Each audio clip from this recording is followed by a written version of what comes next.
Well, thank you so much to everyone for being here. You know, 25 years ago, I was in Bloomington, and this wonderful artist to my left gave the most outstanding and soul-touching performance of Call Me Dre. That was at that time Starker's 75th anniversary, and it's really a huge pleasure and an honor, and I think that we will be aware of the amplitude of having such artists and human beings as Gary Hoffman here together with us in Seville. So we are all very grateful to you for your presence. It's wonderful to be here. Starker always talked about the cello family. I think what is happening here, I think is the closest to what can basically be a cello family. For me, it's always a gift of life to be also with my musical mother, Maria, and also very dear friend after so many years. And well, we want this to be just an informal discussion of what Mr. Starker was in our lives, in our development as musicians, as teachers, some of us. So we know that Gary Hoffman has a bit of a rush, so he will be the first one to talk. We have some kind of order. And then I will just, even if they will present themselves afterwards, is Alice Wang. She's a wonderful cellist in the Seville Orchestra, Sinfónica de Sevilla. Maria Macedo, Carolina Andresini, we were classmates at the same time in Bloomington. And then is Maria Martinez, wonderful, and a pleasure to meet her after many years. We have just been introduced to ourselves. And of course, Susana Stefanovic, that is the one that is behind all of what is happening this weekend in Seville. So thank you very much for being here, and I will let Gary speak. Well, actually, please.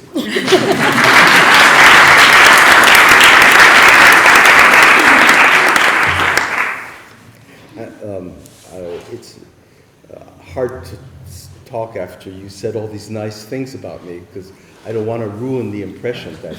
But of course, we're all here because Mr. Starker meant something to a great number of people around the world, within the cello world and the music world. And we're here because he had a profound effect on our lives. I can only speak of my own particular experiences with him, but I started studying with him, and I was living in St. Petersburg, Florida for a few years. There wasn't anybody to study with then, and I met Mr. Starker, and he generously offered for me to come to Bloomington from time to time. It was fairly seldom because, you know, it was expensive to travel all the time with the cello and so forth. But I did see him a few times, and he was extremely generous with his time. And then I went to some master classes in the summer, and finally ended up in Bloomington. And obviously, these kinds of experiences, if you have them in your life, they change you, and it changed me. And I will never be able to repay, and never could, to him what he gave me. But what I can say is, even though sadly he did pass away, I actually feel that he's still with us, because I think, at least where I'm concerned, what I feel and what I always felt for him and about him, I feel today. So for me, he's still with us. That's a lot to translate, isn't it? I think everybody Not understands, necessary to right? translate. You understood. Hace falta Okay. traducción o... And I really mean that. This summer we had a celebration for him in Seoul and in Tokyo. I was there just for 5 days. But saw a lot of people from that time, some people I hadn't seen since we were students. And of course I saw his daughter Gwen, And when I saw Gwen, I met Gwen, I was 16, so we've known each other a long time. And I just looked at her and I said, you know, Gwen, we're having this celebration in his honor and in his memory, but for me, he's still here. She said, I feel exactly the same way. So I think that's the mark of somebody who, in a way, has become immortal in a way, because within the people that he's touched, he lives on. And that's what he always wanted. Certainly in terms of his teaching and the things that he believed in cello playing and music making, he wanted those things to continue on. And he knew that much more than through books or editions, though they have their purpose, or even recordings or videos, it's through people that these things will live on. That's something that I completely believe in as well. It's great to have all those other tools, but it's through people. And I think that's something that he very, very deeply believed in. And I could tell you so many stories about things that happened in Bloomington. There is no place to begin. But it was a very special time back then. And those of you who came to Bloomington after, it was a special time then. When I arrived, there were these, monumental musicians that were there. They were all living in Bloomington. I couldn't believe my eyes. I would walk down the hall and I would see Janos Starker, Shebuk, Gingold, George Bollett, Menachem Pressler, on and on and on. I'm thinking, this is not a music school, this is the list of Columbia artists, music management or something like that. It just was astonishing, really. And they were all there. And they weren't just there in name, they were there in body and in spirit. And that was an incredible time. And one of the great things about studying with Mr. Starker was that next door was Mr. Gingold. And he would come in sometimes in the middle of lessons, and he would ask Mr. Starker what his opinion was about this passage or that, and of course he would say, thank you, and then he'd leave and tell the student that, and that was a special time. And he had a lot to do with that, because I remember Mr. Starker telling me, he says, I know how things are or used to be in Paris in this conservatory, and you can't play for this teacher, and you can't go and sit in on that lesson, you can't do that.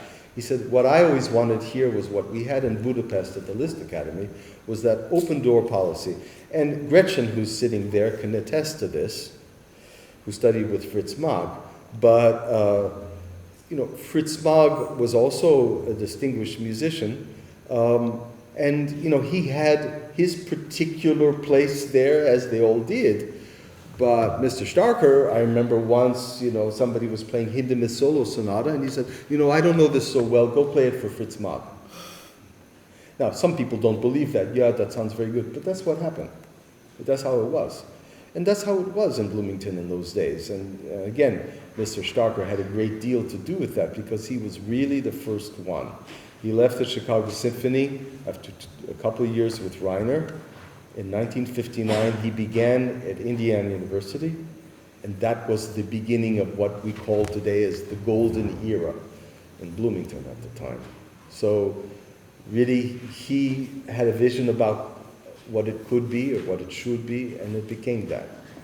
And for those of us who had that privilege and pleasure to be there at that time or in the later years, we'll know that we'll bring that throughout our life, and hopefully transmit that to younger people, because obviously that's of extreme importance. And Mr. Starker himself felt that whether people appreciate his playing or his recordings or whatever, he felt that his role was much more as a teacher than as a player. And he told me that, even in private, that he felt that he was much more of a teacher than a performer, and valued that and felt that it had greater importance. So that's very interesting, because we are in a time today where things are very much centered on ourselves. We're telling people all the time what we've done for the last 24 hours or what we had for lunch and this and that. It has to go, millions of people have to read this. He was a different kind of person. That was not interesting. What was interesting for him is to transmit and preserve the values that he felt were important. I have to say, I 100% agree. End of story. So,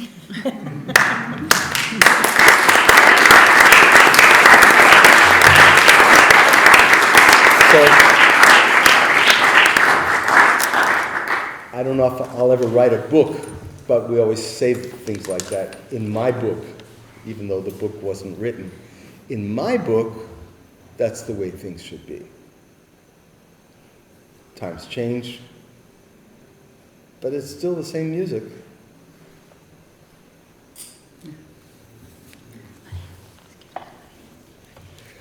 Is that You're free. if my you cue? want. Okay, Yes. so I'm going to get Chloe. And I just want to tell you that it means a great deal for me to be able to work with all of you who play, and for those of you who come and listen. And, Mr. Starker always said, that was his phrase, carry the flag. That was his way of saying, stand up for your beliefs, for these beliefs. We share them, we did. And there are times I've told Susanna, the flag gets a little heavy sometimes. Partially that's getting older, but it's also realizing that life is not always smooth sailing, and sometimes you have to stand up for your beliefs, even when those around you feel in an opposing way. That doesn't mean that you're wrong, and it doesn't mean that you shouldn't believe in it. It just makes it harder. But I think that in the end, it's the right way, and the only true way. And he was the truest and most, I would say, I've been around a while and I've known a lot of musicians. Mr. Starker had, if you were a friend, you were always a friend. Always. To the end. Always.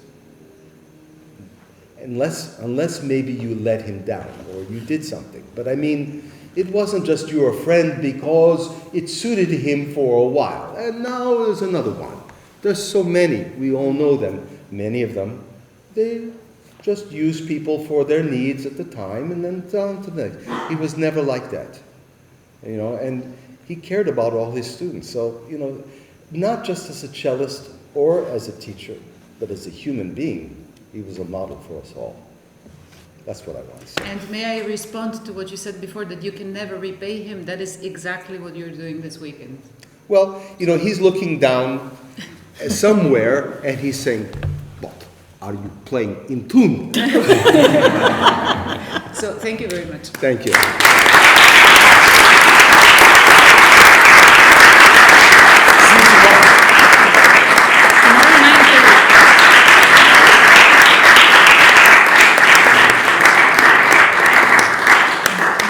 Gary, tomorrow 9:30, you know that? 9:30. Thanks for telling me. I did not. Sorry, 9:30. Thank you. Aquí. Bueno, cambiamos al español ahora y continuamos los que quedamos aquí. Vamos a ir hablando un poquito por turnos. La idea es nada, que 5 minutos de manera breve cada uno de nosotros exprese pues lo que ha supuesto Mr. Starker como nuestro profesor, como nuestro maestro en nuestra vida personal, profesional, en nuestras trayectorias, una pequeña visión de 5 minutos de cada uno de nosotros. Y después, si queréis preguntas. Efectivamente. ¿Vale? Por favor, María. Bueno, pues empiezo yo. Lo primero que yo pienso es que al hablar Mr. Starker, todo el mundo más o menos dice lo mismo, todos aquellos que han trabajado con él, y hablan de su contacto naturalmente artístico y personal, pero yo pienso que falta que sobre Mr. Starker se haga un análisis en los varios aspectos en que realmente dejó huella en la vida de todos. Y claro, este hombre que fue un chelista, básicamente un chelista, habría que analizar lo que deja como profesor. ¿A través de qué? El método, de que se habla muy poco. Después, otro aspecto que me parece muy importante es su posición musical frente a la transcripción.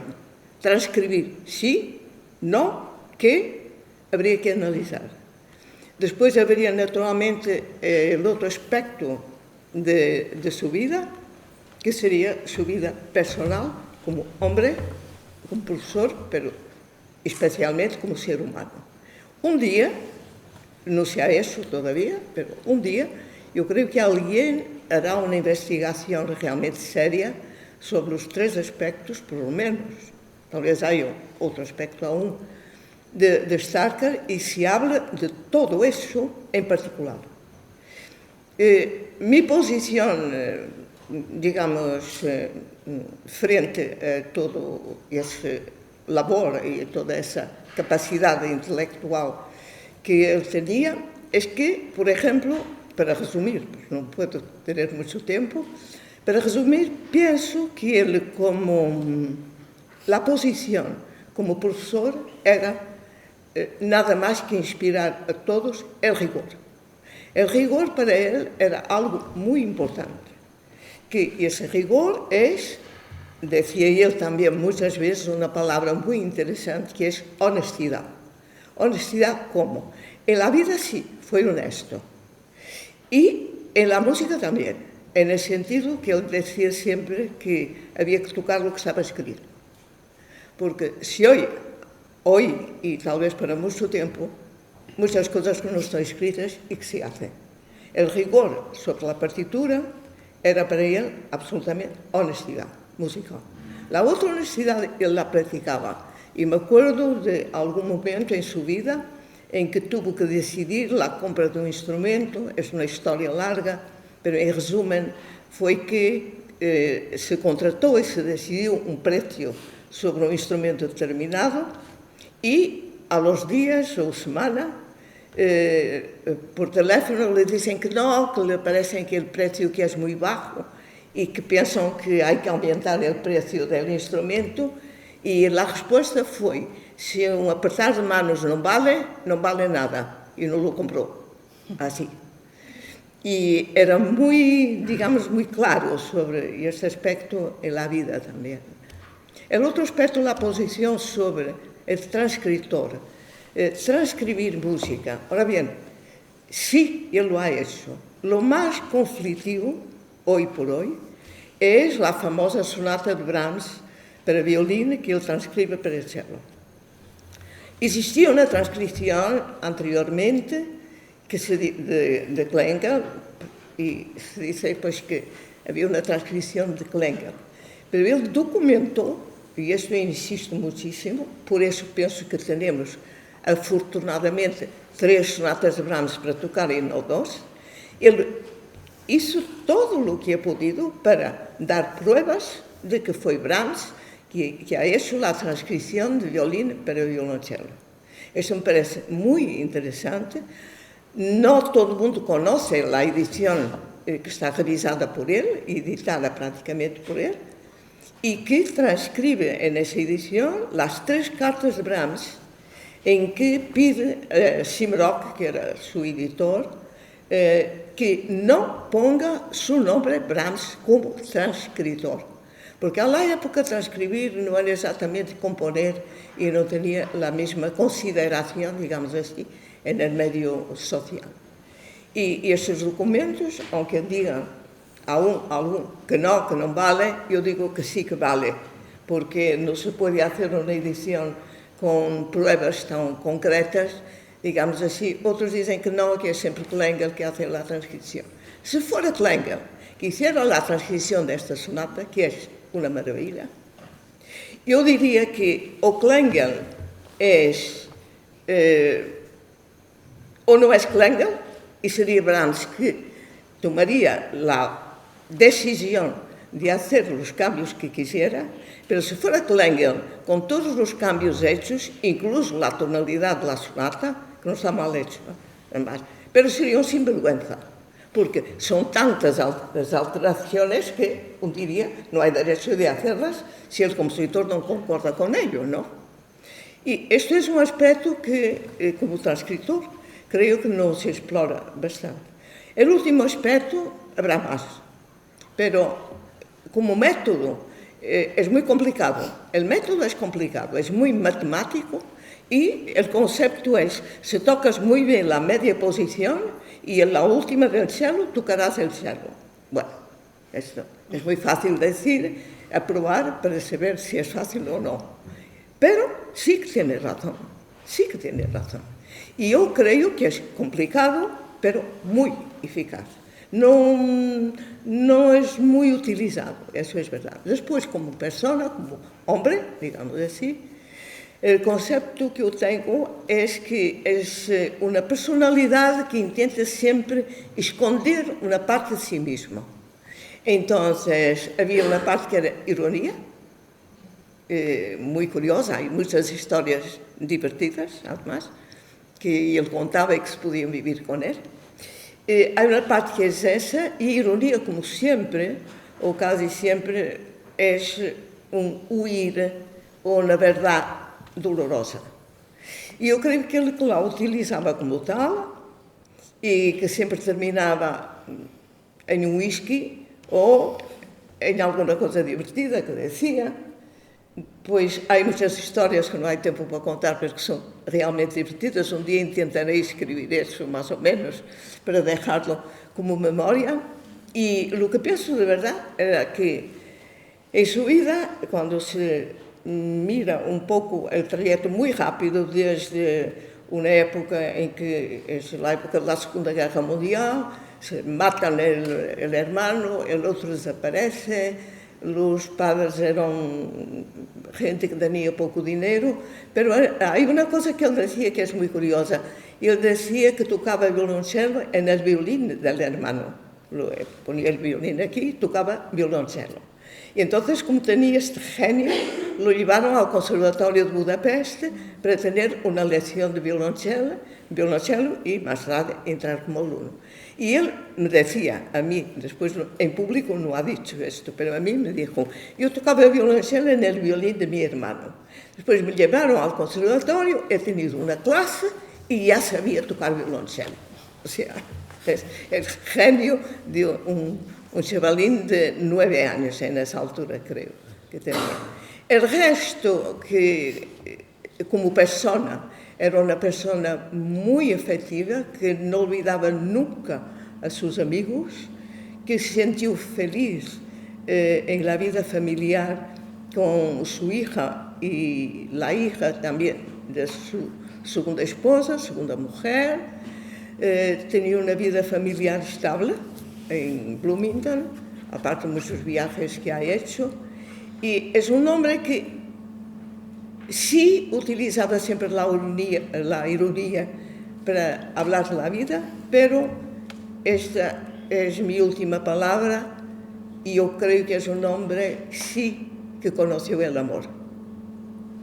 Y con esto creo que digo lo más que se puede decir de una persona en la vida. Yo creo que es conocer el amor. Sufrir por él o disfrutar de él, eso es otra cosa. Y con esto dejo. Bravo.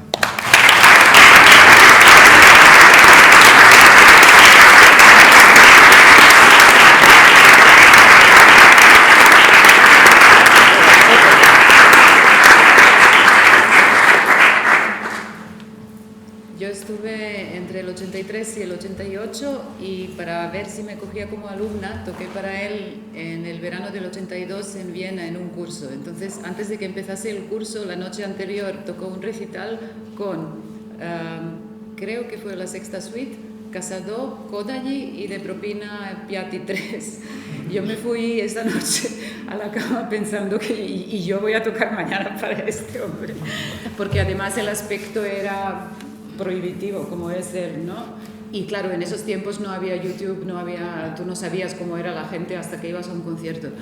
Sin embargo, al día siguiente, yo era muy joven, sin embargo, el día siguiente me senté en el escenario enfrente de él, me miró y veías la bondad y la empatía en sus ojos. Y desde ese momento hasta hoy en día, que es la razón por la que hemos organizado esto, ha sido, pues eso, como un segundo padre. Yo quiero muchísimo a mis padres y mi padre también, pero él ha sido como un segundo padre en el sentido de que primero porque me enseñó cómo se toca el cello. Sus clases siempre eran very high level of cello playing, but, y después del but venía zascas.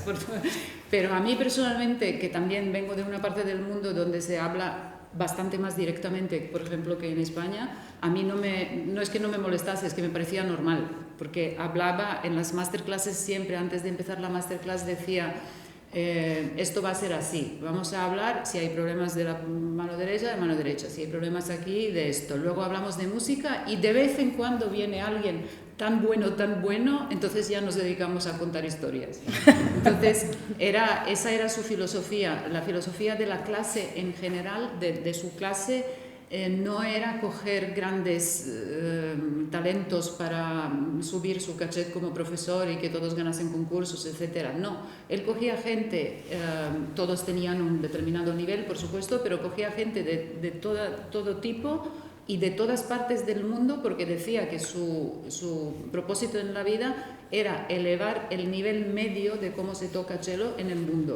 Y la prueba de que lo consiguiese está en que efectivamente en los 40 años o cuantos, muchísimos años que ha estado en Bloomington, dando clase semanal, cosa que hoy en día no se consigue en conservatorios mucho menores que ese, dando clases semanales. Yo he tenido clase cada semana. De vez en cuando tenía una gira, entonces respirábamos con alivio porque teníamos tanto trabajo que a veces una vez volvió de la gira una semana antes y de repente todos, ¿qué gira? O sea, teníamos la implicación y el propósito que él tenía enseñándonos estaba clarísimo, que era que tocásemos el cello de la forma más natural posible, que fuésemos, lo que dijo María, honestos con la música, honestos en la vida, no tocar lo que decía siempre, create excitement, don't get excited, ¿no? Y con eso y con esa sensación de que sí, tú tocarás así, pero luego al final todos tenemos los mismos problemas, todos tenemos que llegar de aquí a aquí o cambiar sin que se note y todo eso. Entonces, ese tipo de sentimiento de propósito y de comunidad, y luego cuando ya dejé de estudiar allí, cuando empecé a vivir en España, él venía con cierta regularidad a Bloomington, a Barcelona, donde vivía yo en primer lugar, y luego a Madrid. Siempre nos reuníamos en casa de alguien, el que tenía en ese momento el piso más grande, nos reuníamos con él, cenábamos, contábamos historias, y estaba interesado en nuestras vidas de verdad. Seguía nuestras vidas profesionales, personales, y hasta nos daba consejos en los tiempos en los que se escribían cartas a mano. Yo empecé a trabajar en Madrid, por ejemplo, y no sé qué problema tenía en la orquesta y tal. Escribía cartas y me respondía por carta. Hoy en día yo no sé en cuánto a menudo se puede tener ese tipo de relación con un profesor que además era un artista tan grande. Entonces, esa sensación de que tenemos que seguir llevando la bandera, tanto chelísticamente como ser buenos compañeros y que tengamos esta familia en el mejor sentido de la palabra, no en el sentido de, no sé, de mafia o algo así, sino simplemente una familia. Tú sabes, si te encuentras en cualquier sitio del mundo con un alumno de Starker, que tendrás a alguien que ha pasado por esa experiencia y que sabe de lo que estás hablando, y esa es para mí el mayor legado que nos ha dejado. Así que eso es lo que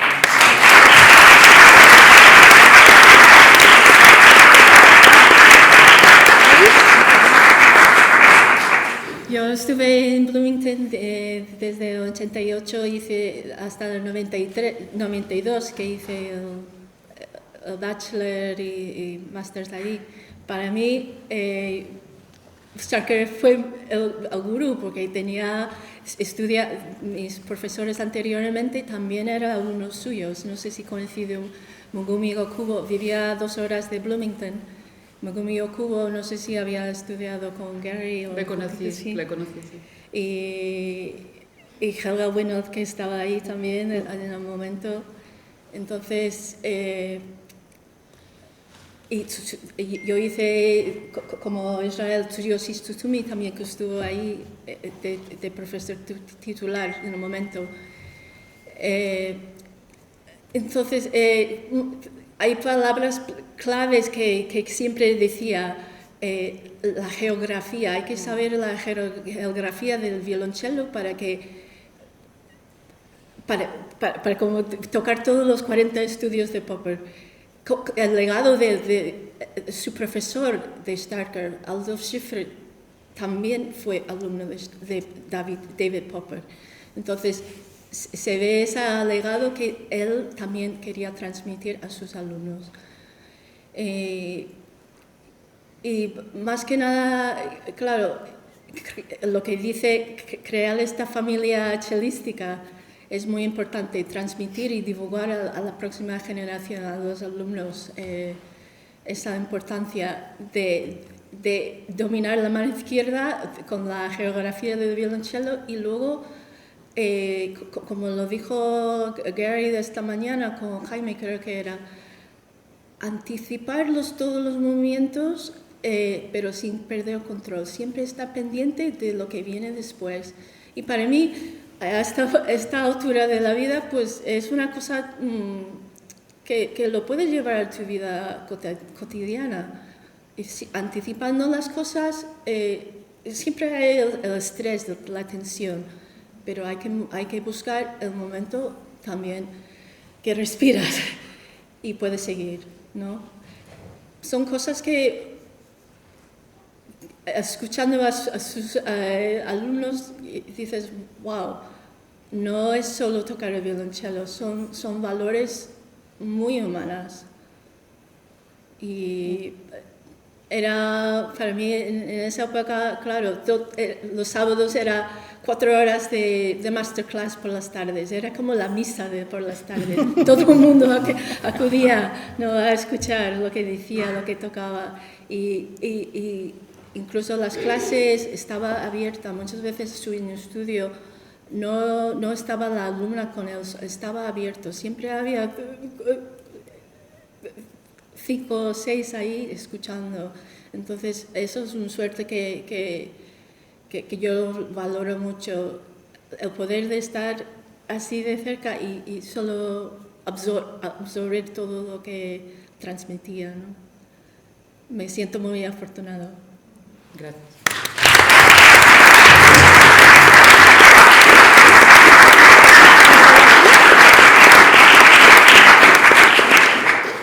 Yo creo que fui de la última jornada de Starker y la verdad es que ocurrió de una manera bastante poco planeada porque llevaba tiempo buscando un profesor que me pudiera explicar realmente cómo liberarme de muchas cosas porque sentía que quería decir muchas otras que no eran efectivas porque siempre había obstáculos y pasé muchos años buscando ese pedagogo y cuando ya casi me había rendido dije, anda, que va a estar que era tocar a Toronto, un masterclass, dar clases y me apunté pues para vivir la experiencia y cuando fui allí me di cuenta de que tenía que estudiar con él o al menos intentarlo.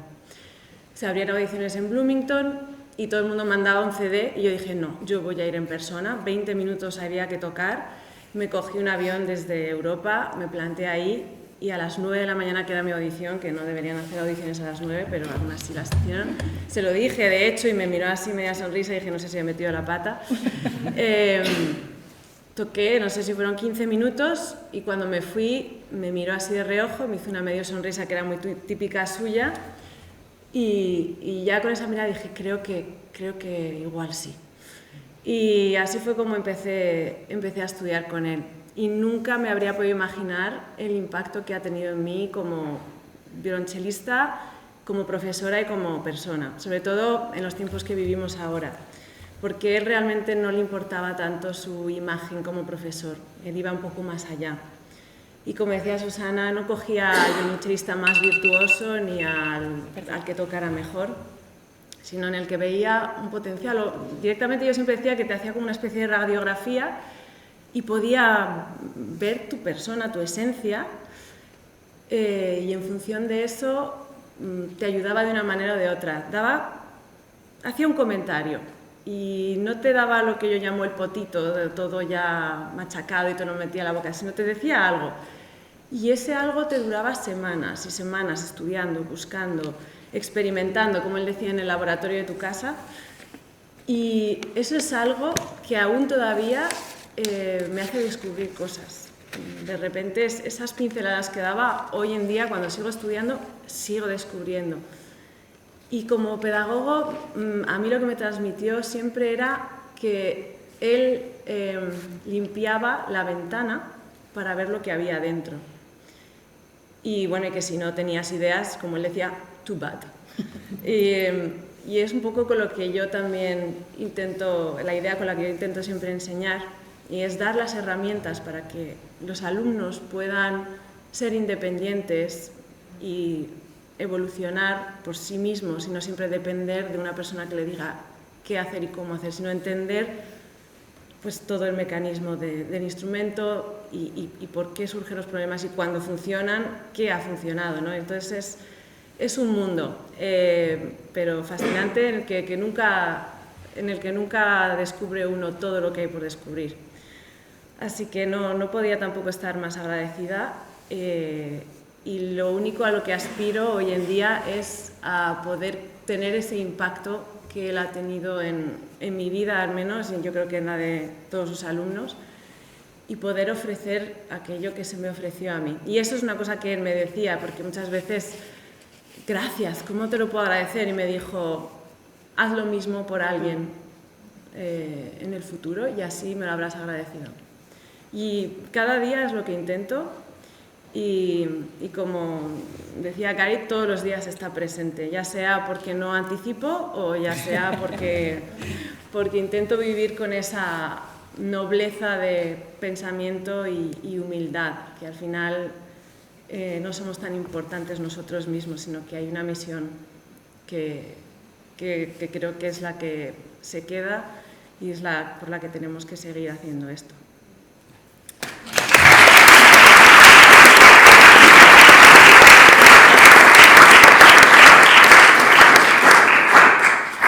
¿Tu turno era él? No, a mí me conocen.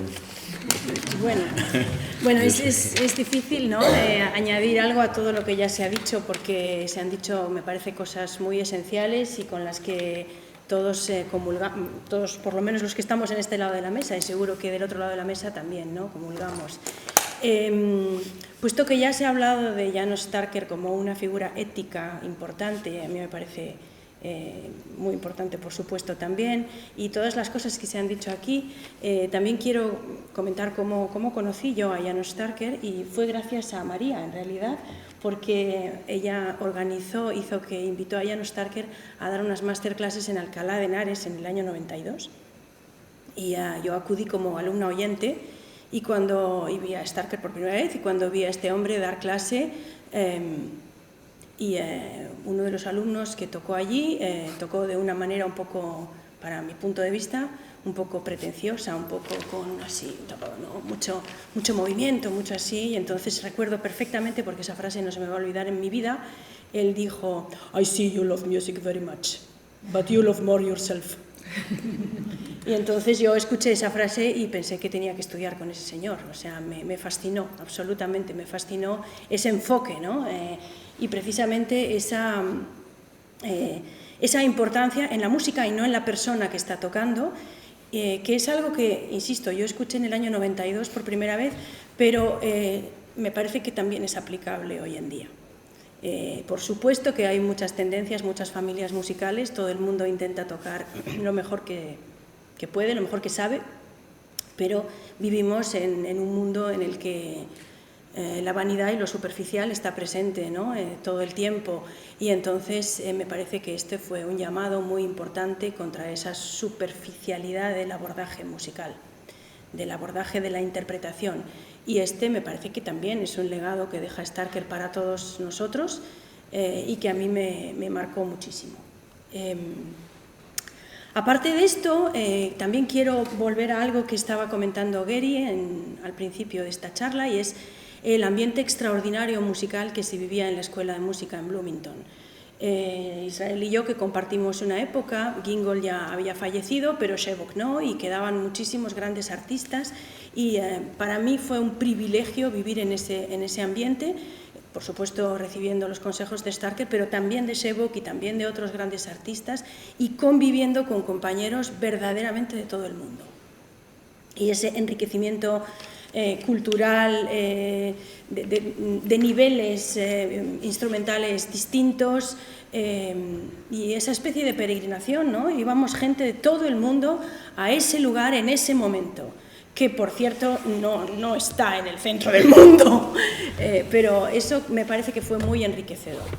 Y por último, también me gustaría mencionar, María ha hablado del amor, y yo quisiera hablar de la amistad en su valor más profundo.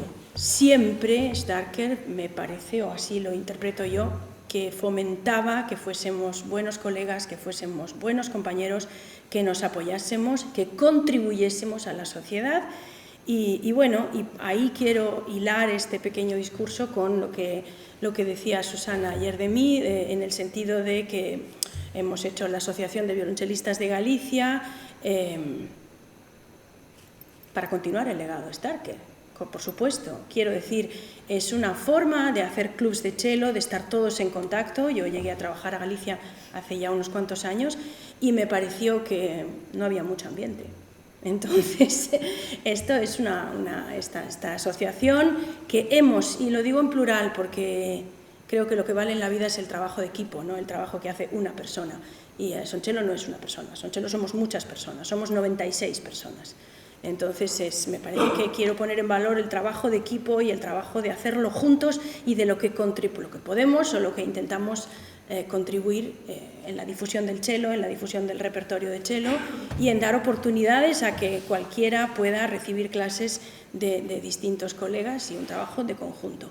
Y en definitiva, esto hace también, o por lo menos bajo mi punto de vista, tiene que ver con Starker y con lo que él decía que había que contribuir en la sociedad y cómo él mismo, y es algo que ha dicho Alice, contribuía a la difusión del patrimonio musical de David Popper. O sea, que lo que él hacía con Popper, pues lo seguimos haciendo, ¿no?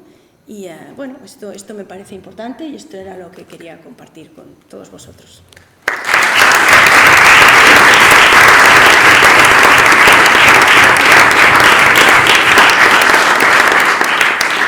Tienes que hablar aunque sea para la grabación. Bueno. Y cierras. Bueno. Creo que algunos de vosotros lo sabéis, pero yo toco el cello porque, bueno, tuve el privilegio de ser alumno de María desde los 12 años o 13 años aproximadamente.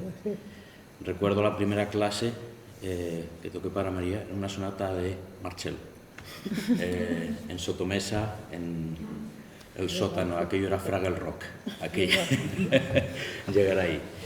Y bueno, fueron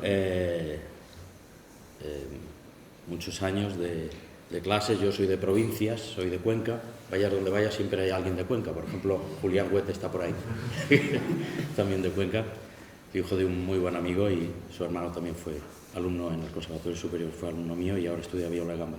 Bueno, el caso es que yo toco el cello porque María me regaló un LP que se llamaba estaba todo dedicado a piezas de Popper. Sí, yo sí, claro que me acuerdo. Bueno, ese LP yo lo grabé en cinta y eso es lo que iba escuchando, y era esta grabación legendaria de piezas de Popper, maravillosa, absolutamente insuperable. Y entonces yo estaba escuchando el spin lead Popper, Elfentanz, claro, entonces me gustaba todo lo rápido y luego la cosa ha ido mejorando, poquito a poquito estoy en ello. Y entonces, claro, yo me fascinaba cómo era posible escuchar ese Elfentanz o ese Spiellied, que era de otra galaxia. Solamente lo he escuchado en hasta ese punto que me ha movido esa manera de tocar el cello solamente con Feuermann. Esa grabación legendaria de Manuel Feuermann con Spiellied, que es como un dibujo animado absolutamente fascinante. Pero claro, yo escuchaba todo eso de ida y en el autobús de vuelta. Entonces, la figura de Starker, por supuesto María me hablaba mucho de él, pero fue como una persona que me fascinó desde mi preadolescencia, en el sentido de decir, no sé cómo es posible llegar a esto, y luego indudablemente empiezas a entender todo lo demás que hay ahí, esas piezas, esa manera de tocar, ese decir con la música, ese respeto reverencial por la música, esa sinceridad musical, ese equilibrio, esa rigor, eso en el sentido que escuchas y dices no puede ser de otra manera, te convence plenamente la historia que tú estás escuchando ahí. Bueno, el caso es que llegó un punto en el que pues tenía ya 16, 17 años y María me dijo, ¿te empiezas a tomar esto en serio o la cosa va a regular? Porque son los años en los que te estás jugando qué es lo que vas a ser. Y bueno, pues recuerdo que me decía, cada año cuenta 3, 4 años. Si no lo haces ahora, bueno, pues yo no tenía claro, pero sí lo tenía claro. Y entonces conocí a Starker y a Tsutsumi en el mismo curso, en un curso fantástico en Holanda, en Alkmaar, en el que ibas 2 semanas y si había buenos informes, pues te becaban y todo esto. Y ahí es donde conocí a Starker y a Tsutsumi. Y hablé con ellos y me dijeron, ven. Audicioné, yo no me presenté, yo mandé cinta. Yo también. Yo no tengo la valentía de María. Bueno, el caso es que fui para allá. Y nada más llegar, precisamente en el 155, que ayer aparecía en este vídeo fantástico, muy de agradecer a Emilio Colón la amabilidad y la deferencia de mandarnos el vídeo que tan hecho para nosotros, ¿no? que nos envió con ese material también inédito. Pues llegué ahí y Starker me dijo 2 cosas y dijo, no vas a oír hablar de nada que no te hayan ya contado, refiriéndose a que de todo lo que te vamos a hablar aquí, María de Macedo te ha hablado, no tienes ni idea de lo que haces, pero ya por lo menos esa semilla muchas veces es una cuestión de un proceso, un crecimiento lento. Me gustó mucho, por supuesto, holísticamente todo lo que ha sucedido en las clases magistrales de Gary Hoffman. Creo, una vez más, y lo repito, es un privilegio, pero es muy importante la incidencia que ha hecho en ese aspecto de criticar la inmediatez, la necesidad de la inmediatez. Tiene que salir en ese momento, no debe ser. Hay muchas veces que es como una especie de semilla que necesita mucho tiempo para germinar, también necesita lógicamente el ecosistema correcto, necesita el clima adecuado, el ambiente adecuado, pero está ahí. Y entonces, bueno, pues a eso se refería. Y luego el otro comentario sobre Bloomington era, ¿has venido al mejor sitio para estudiar? Que falta te hace, le faltó decir, pero eso yo no hacía falta que me lo decía, lo sabía perfectamente. Porque básicamente aquí no se puede hacer nada más. Entonces es cuando puso esa media sonrisa con las gafas aquí puestas y bueno, sí había cosas que se podían hacer, lo que pasa es que tardabas un poquito de tiempo en darte cuenta y con el grupo de españoles pues lógicamente te instruían en otro tipo de... Yo llegué un poquito antes. ¿El qué? Sí. Entonces, bueno, todo esto que no hay nada más que hacer que estudiar, realmente Bloomington era un sitio que como lugar, en medio de la nada, era un sitio fascinante, por tener lo que se ha comentado, no solamente la figura de Starker, de esa familia chelística con Starker, con Tsutsumi, con Helga Gwynolds, con Emilio Colón, en el que, digamos, formaban parte de un grupo, no había nunca problemas para las cuestiones en la orquesta, era un entendimiento, una cuestión de decir, no, mira, no conozco esa obra también, ve y toca la para, en fin, este tipo de cuestiones era fascinante, pero el estar rodeado y tener, yo que sé, acceso a las clases de cámara de George Shevock, la clase de cámara, trabajar con sus alumnos, trabajar con él, la clase de cámara de los sábados, Gingold ya no había fallecido, pero bueno, estaba Dubinsky, estaba Pressler, llegó Mauricio Fuchs, Nelly Skolnikova, era un grupo de profesores que, más allá de que cada uno tenía su clase, era una sensación de estar en un ambiente musical absolutamente privilegiado.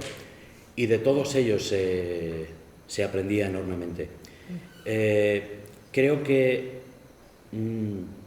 por un lado, es una suerte, pero como se ha dicho también, es una responsabilidad. Ese sentido de llevar y de transmitir y llevar esa bandera, porque esto es un legado que nos ha sido transmitido, pero al mismo tiempo nuestra obligación también es pasarlo.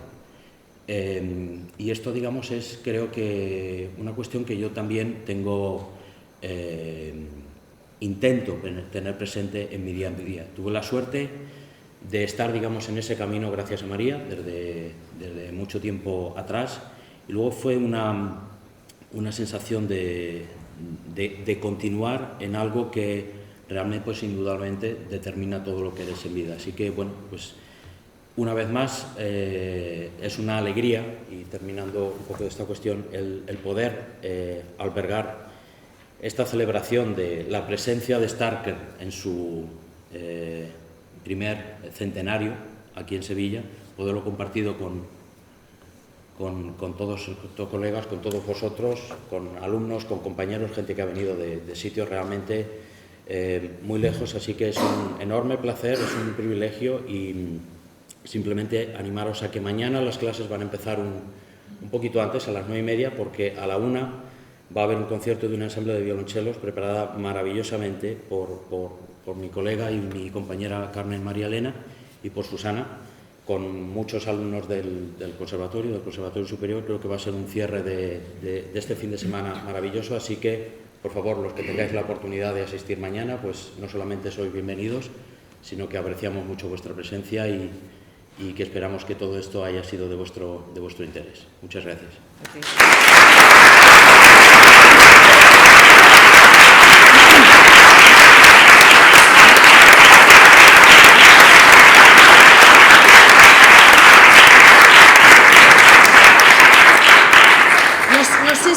No sé si hay intervenciones por parte del público, si queréis comentar alguna cosa, hacernos preguntas o no, como os apetezca. Estamos aquí. Todos queremos ir a comer, pero hay un poco de tiempo si alguien quiere preguntar algo concreto. Y si no, no pasa nada. ¿No? Si no, hablo yo. A ver, Teresa que viene de Guecho. Sí. A ver, no es una pregunta, sino era un agradecimiento. O sea, hablo ya de que soy más vieja, nos estamos en el otro lado. Anda ya. Ha vivido mucha juventud. Y a día de hoy, a nadie de esto le sorprende el nivel que hay aquí. Pero claro, a llegar a este nivel, pues gracias a todos vosotros. ¿Y a ti? ¿No? ¿Y a ti, que eres profesora? No, pero bueno, quiero decir que el nivel en España subió muchísimo desde que María llegó y luego habéis llegado todos los demás.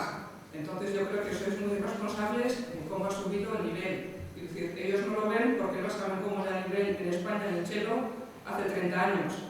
Pero yo sí lo he visto. Entonces, Parece apocalíptico. a ver, eso María sabe mejor. Es decir, vosotros habéis llegado bastante más tarde. Pero yo me acuerdo, pues bueno, yo le conocí a María, como he traído algunas fotos viejas, por cierto, como en el año 85, 86, he visto a Starker pues todas las veces que ha venido a España y eso, o sea, no es una pregunta, sino un comentario. Muchas gracias. Muchas gracias, bienvenidos. Supongo que habrá gente que se conoce menos. Hay más gente por aquí que está subiendo el nivel, por ahí atrás. Sí. Hay mucha gente en todas partes y por supuesto no todos son alumnos de Starker, obviamente, pero eso es, sí, eso es un poco lo que él decía, ir subiendo el nivel medio del cual luego saldrá gente que será profesores, solistas de cámara o lo que sea, pero sí, eso es muy importante. Pero gracias.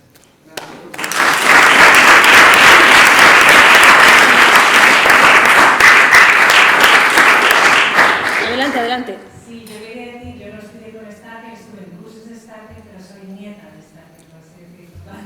Y apareces en la película. Efectivamente, yo estudié con Teresa primero y luego me fui a Alemania porque aquí en España no había mucha música, estudié conmigo también.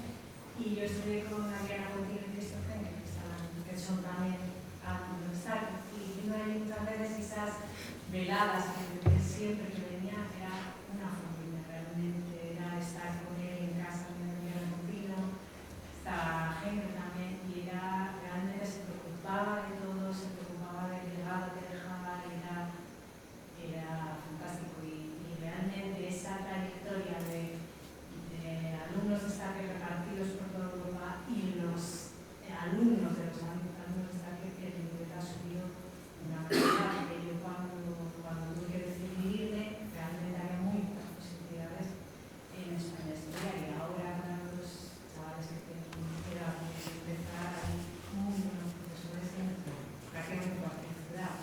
Sí, sí, sí. Entonces, creo que es muy bien. Pues gracias.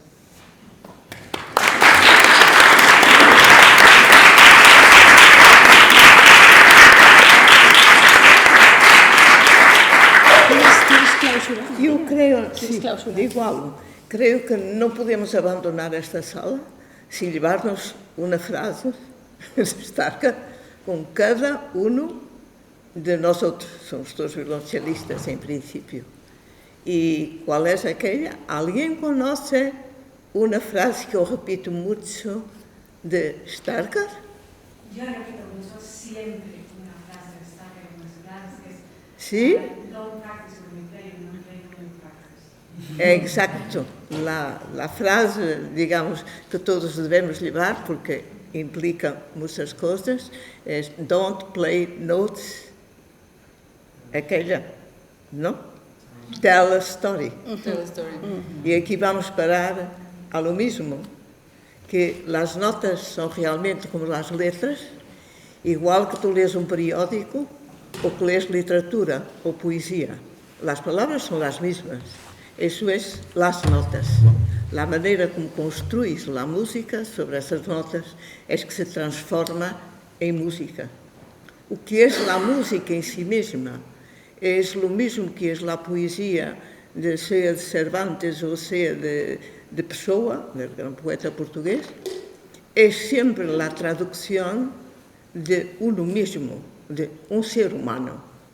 Exatamente como hoje estávamos discursando Elgar e outras coisas, o Schubert, em sua última sonata, por exemplo, ou seja, ele anuncia em la música a morte. Está configurada por um trino na última nota do piano. E isso é a imagem da morte, depois vem a poesia, vem a recordação, vem tudo da parte boa da vida ou do drama da vida. E isso tem que estar presente quando somos músicos, porque a parte, a essência mesmo da música é a tradução, é a biografia de cada compositor. Há que dizer que não são todos assim, nem podemos tratar todos os compositores desta maneira. E eu sei, enfim, qualquer de nós outros sabe de onde está a diferença. Mas nos grandes, Schubert, Beethoven, Brahms, etc., etc., não podemos realmente fazer uma tradução honesta da sua música se não paramos e pensamos o que foi a vida de cada um e o que é que está expresso na música escrita. A partir de aí, evidentemente que há uma coisa interessante de Starker que tinha sido muito influenciado neste aspecto pelo teatro. E o seu maestro tinha sido Stanislavski, que foi o meu também. Eu descobri os livros numa livraria e pensei que tinha feito uma descoberta fantástica e traduzi as lições de Stanislavski para a música, para um professor de música. Mas o curioso é que, quando disse isso a Starker, ele me disse, claro, eu já conheço isso há muito tempo, muito interessante. Ou seja, eu já tinha recebido essa influência. Me parece muito importante que esta mensagem, cada um leva a frase consigo. A outra que eu, com a experiência, construí foi aquele para, pensa, sente e toca. Porque aquilo de repetir, não leva a nenhum lado. Para, pensa como pode ser. Pensa se a tua memória funciona, se a tua cabeça está funcionando, antecipa e depois tenta dar um sentido à música, que seria sentir e depois tocar. Se utilizas um pouco isto no teu estudo diário, o resultado é muito bom, porque é exatamente assim que tocas em público. Se não paras, evidentemente. Então, este conselho que eu volto para que esteja muito presente sempre Starker, e esta frase me parece uma frase lapidar e que pode servir não somente para os músicos, eu creio que pode servir para muita gente, mas que é muito importante que esta frase don't play notes, tell a story. E a história, cada um de nós outros tem uma história dentro do coração para contar. Através de quê? Da música. Levem esta frase que serve para todos. ¿Vale? No se puede clausurar.